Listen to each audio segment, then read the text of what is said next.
اس کے بعد اللہ کے نبی براق کے اوپر سوار ہوئے. حضرت جبرائیل آپ کے ساتھ میں پہلے آسمان پہ آپ کو لے کے جایا گیا. حضرت جبرائیل نے دروازہ کھٹکھٹایا, اجازت طلب کی. اندر سے پوچھا گیا کہ کون ہے؟ فرمایا جبرائیل ہوں. پوچھا گیا آپ کے ساتھ کون ہے؟ کہا محمد صلی اللہ علیہ وسلم میں. پوچھا گیا کہ ان کو بلایا گیا ہے؟ کہا کہ ہاں بلایا گیا ہے. پتہ یہ چلا آسمانوں پر بھی سیکیورٹی کا انتظام ہے. دنیا کی کوئی طاقت بنا اجازت کے اس سیکیورٹی کو کراس نہیں کر سکتی. وہ اللہ کی بنائی ہوئی سیکیورٹی ہے. فرشتے کو بھی اجازت لے کے جانا پڑ رہا ہے. اجازت طلب کی. جبرائیل نے اپنا انٹروڈکشن کرایا, نبی اکرم کا انٹروڈکشن کرایا, تب دروازہ کھولا گیا. نبی اکرم نے دروازہ کھولا, دیکھا کہ آپ کے باپ آدم علیہ السلام موجود ہیں. جبرائیل نے کہا یہ آپ کے باپ آدم ہیں, ان کو سلام کیجئے. نبی اکرم نے سلام کیا. آدم علیہ السلام نے سلام کا جواب دیا اور ویلکم کہا, خوش آمدید کہا. فرمایا مرحبا بالابن الصالح والنبی الصالح, اے میرے نیک بیٹے, تیرا باپ آدم تیرا استقبال کرتا ہے, تجھے ویلکم کرتا ہے. اس کے بعد اللہ کے نبی آگے بڑھنے لگے. پھر آپ نے پلٹ کر کے دیکھا آدم علیہ السلام کے داہنی طرف کچھ روحیں رکھی ہوئی تھی, کچھ روحیں نظر آ رہی تھی. آدم علیہ السلام اپنے دائنی طرف دیکھ رہے تھے تو ہنسنے لگتے تھے, مسکرانے لگتے تھے, اور بائیں طرف دیکھتے تھے تو رونے لگتے تھے, آنکھوں سے آنسو جاری ہو جاتے تھے. نبی اکرم نے پوچھا جبریل یہ کیا معاملہ ہے؟ یہ آدم علیہ السلام دائیں طرف دیکھتے مسکرانے لگتے, بائیں طرف دیکھتے رونے لگتے, کیا چکر ہے, کیا معاملہ ہے؟ کہا اللہ کے نبی داہنی طرف ان کی وہ اولادیں ہیں, ان کی اولاد کی روحیں ہیں جو جنت میں جائیں گی. حضرت آدم علیہ السلام جب اپنی اس اولاد کو دیکھتے ہیں, اپنی اولاد میں ان روحوں کو دیکھتے ہیں جو جنت میں جائیں گی, وہ ہنسنے لگتے ہیں, وہ خوش ہو جاتے ہیں, وہ مسکرانے لگتے ہیں. اور جب بائیں طرف دیکھتے ہیں اپنی اولاد میں ان روحوں کو دیکھتے ہیں جو جہنم میں جائیں گی, ان کی آنکھوں سے آنسو جاری ہو جاتے ہیں. بڑی محبت کرتا ہے ایک باپ اپنی اولاد سے. ہم بھی کرتے ہیں. اولاد کو چوٹ پہنچ جائے باپ پریشان ہو جاتا ہے. صرف خبر لگ جائے کہ بیٹے کا ایکسیڈنٹ ہو گیا, باپ دوڑا دوڑا جاتا ہے, اپنے بچے کو بچانے کے لیے جاتا ہے. ضرورت پڑتی ہے اپنا مکان بیچ دیتا ہے, ضرورت پڑتی ہے اپنی بیوی کے گہنے بیچ دیتا ہے, بچے کو بچاتا ہے, بچے سے بڑی محبت کرتا ہے.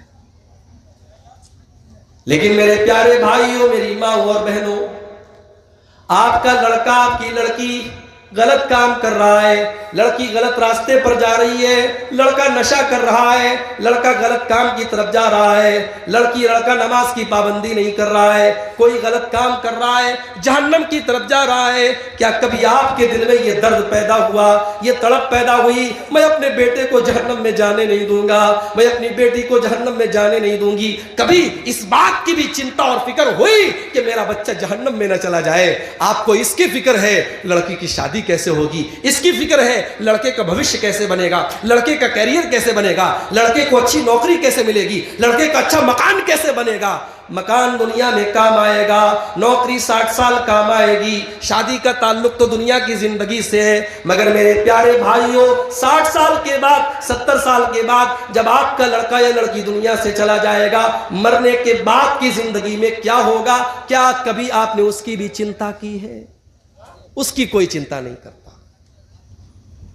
آدم علیہ السلام اپنی اولاد کو دیکھ کر کے رو رہے کہ میری اولاد جہنم میں جائے گی.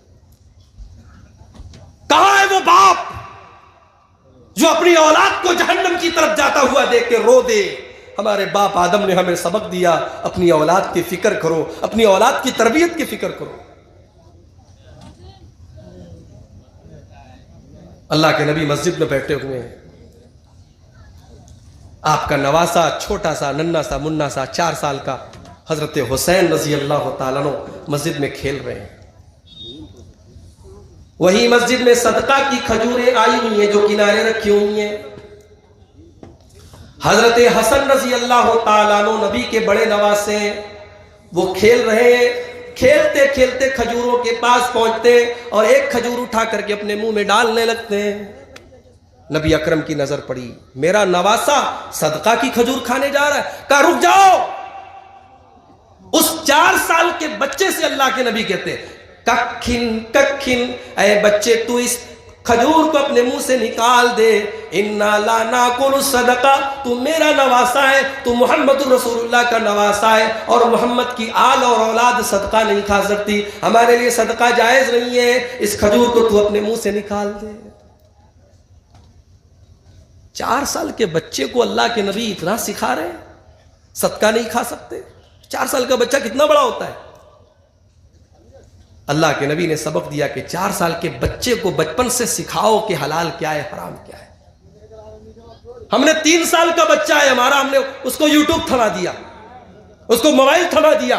اب بچہ روتا ہے, ماں جلدی سے موبائل تھما دیتی ہے. اب 3 سال کے بچے ماشاءاللہ موبائل چلا رہے ہیں, اس کو لاک کھولنا بھی آ گیا, اس کو یوٹیوب لگانا بھی آ گیا, وہ کارٹون دیکھ رہا ہے.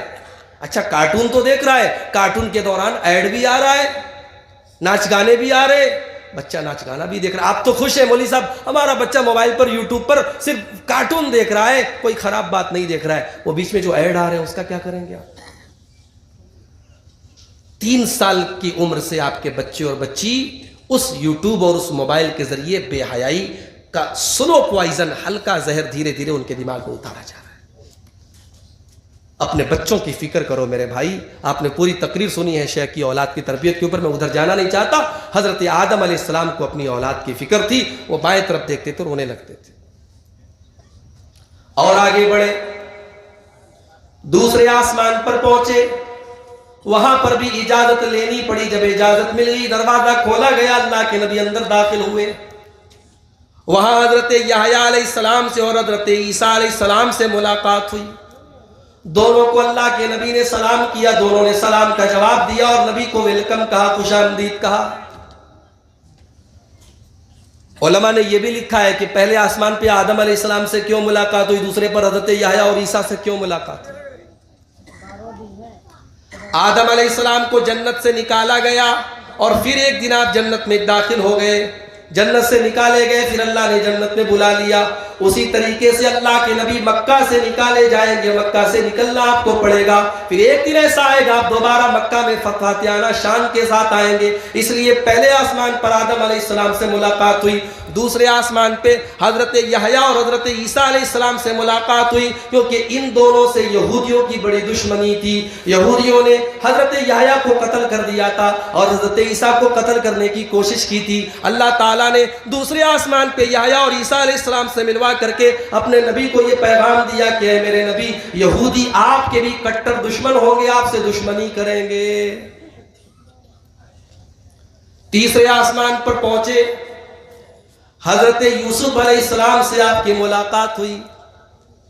اللہ نے یوسف علیہ السلام سے ملاقات کروا کے اپنے نبی کو یہ پیغام دیا کہ یوسف کو ان کے بھائیوں نے جا کر کے کنویں میں ڈال دیا تھا, اور ایک دن ایسا آیا تھا یوسف کے وہی بھائی ان کے سامنے شرمندہ کھڑے تھے اور یوسف نے ان کو معاف کر دیا تھا.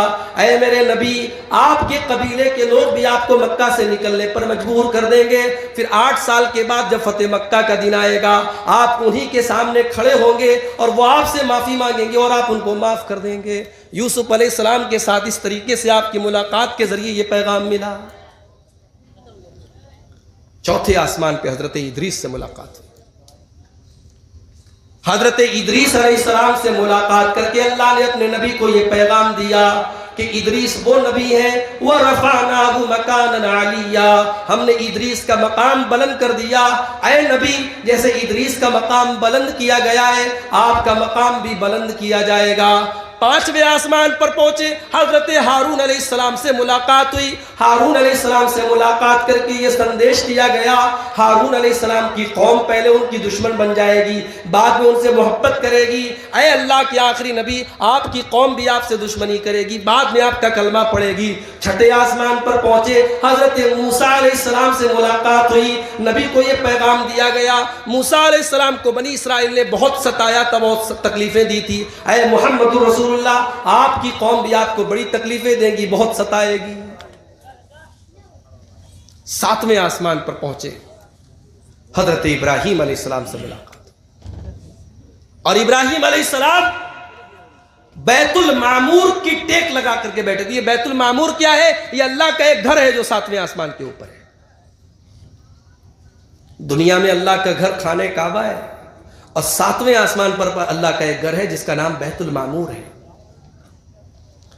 اسی بیت المعمور کی ٹیک لگا کر کے ابراہیم علیہ السلام بیٹھے تھے، اور اللہ کے نبی فرماتے ہیں کہ بیت المعمور اللہ کا وہ گھر ہے جس میں روزانہ 70,000 فرشتے داخل ہوتے ہیں، اور پھر وہ دوبارہ کبھی نہیں جاتے، یعنی روزانہ نئے 70,000 اس گھر کا طواف کرتے ہیں۔ اس سے یہ بھی پتہ چلا فرشتوں کی تعداد اتنی ہے، ہمارا کیلکولیٹر کام نہیں کرے گا، ہم شمار نہیں کر سکتے، ہم گن نہیں سکتے۔ روزانہ اس گھر کا 70,000 فرشتے طواف کرتے اس کے اندر داخل ہوتے ہیں، اور پھر دوبارہ کبھی ان کو جانے کا اس میں موقع نہیں ملتا۔ اس کے بعد اللہ کے نبی جب موسیٰ علیہ السلام کے پاس سے گزرے تھے تو موسیٰ علیہ السلام رونے لگے تھے۔ پوچھا گیا ہے موسیٰ علیہ السلام آپ رو کیوں رہے؟ کہا کہ میں رو اس لیے رہا ہوں کہ یہ میرے بعد نبی بنا کر کے دنیا میں جائیں گے، لیکن ان کی امت کے لوگ میری امت سے زیادہ جنت میں جائیں گے۔ اللہ کے نبی کی امت کے لوگ میری امت سے، محمد رسول اللہ کی امت کے لوگ میری امت سے زیادہ جنت میں جائیں گے۔ اس کا مطلب یہ ہوا کہ موسیٰ علیہ السلام کو اپنی امت کی اتنی فکر تھی، اتنی چنتا تھی، انہیں اس بات کا صدمہ تھا، انہیں دکھ تھا کہ کاش میری امت کے لوگ بنی اسرائیل بھی اگر اچھے کام کرتے، اللہ کو راضی کرتے، تو ان کو بھی جیسے محمد رسول اللہ کی امت کے لوگ جنت میں جائیں گے، میری امت کے لوگ بھی اتنی بڑی تعداد میں جنت میں جاتے ہیں۔ پھر اور آگے بڑھے۔